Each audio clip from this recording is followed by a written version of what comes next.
everyone, I'm Kilgallen, and tonight I'll be talking to you about the power of media.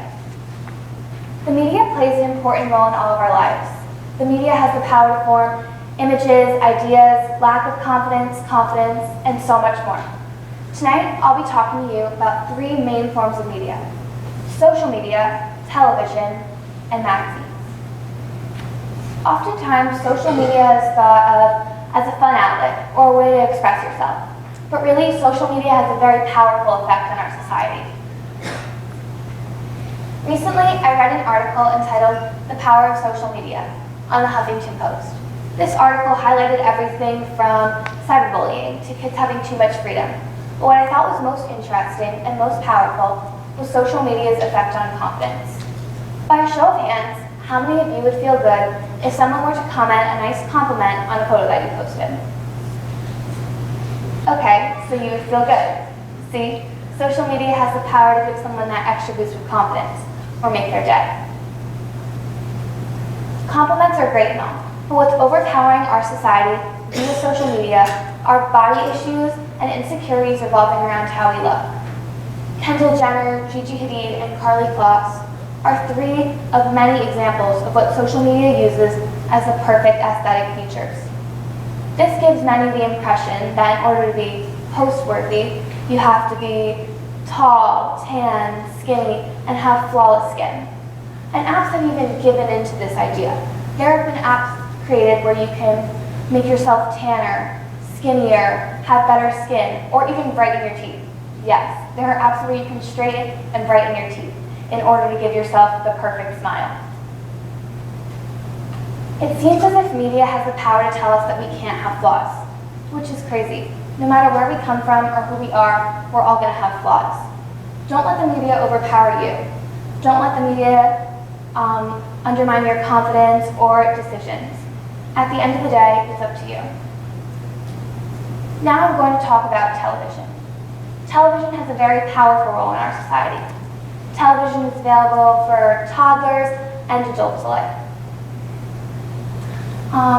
With the click of a button, we can tune into a sitcom, a reality TV show, or news. News is the most powerful form of television. It allows us to get an instant update on current events and affects us psychologically. Recently, I read an article entitled "The Psychological Effects of TV News." This was written by a psychologist, Dr. Graham Davey. Dr. Graham Davey writes about a study he conducted.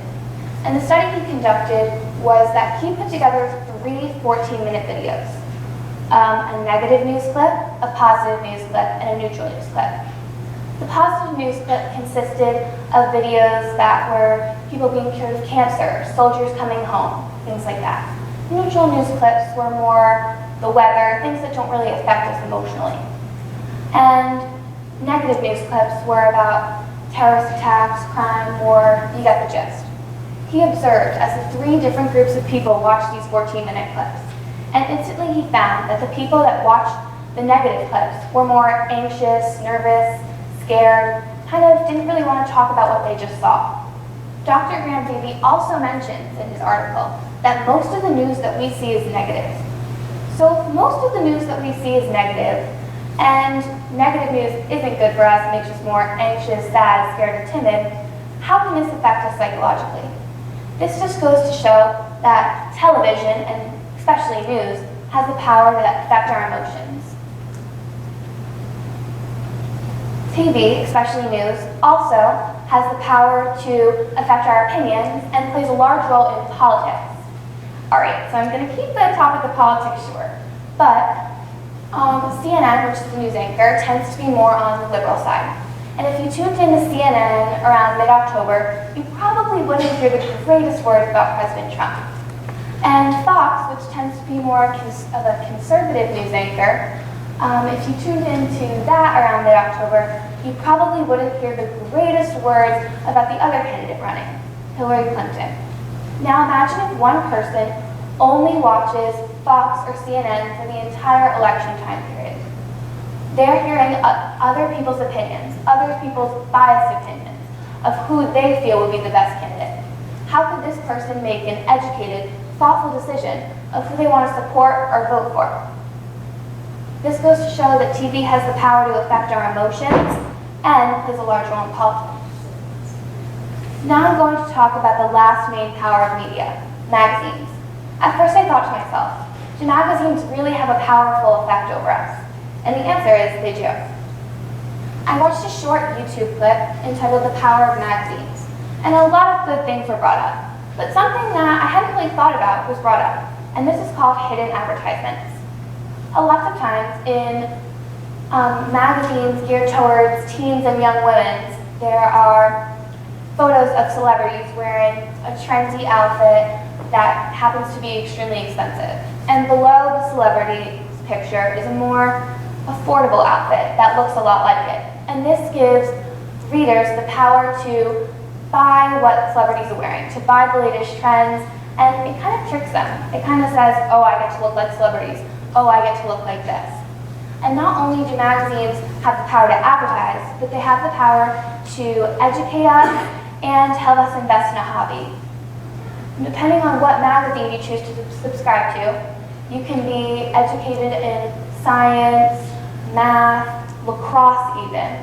You can learn more about this topic and engage more and grow an interest. This shows that magazines have the power to educate us, allow us to invest in a hobby, and advertise. So, to sum up the power of media, what is power? Power is the capacity or ability to direct or influence the behavior of others or the course of events, something I feel that the media does very well. It's up to us to decide how the media will affect us. We can let it affect us in a negative way. We can let it affect our confidence, make us afraid, scared, or we can choose to use the media in a positive way. Take all that the media has to offer and spin it in a positive light. Let it better our society, make us more aware. At the end of the day, it's up to you how to decide how the media will affect you or power it'll have over you. It's your life. It's up to you. It's up to you how you will live it, not the media. Thank you.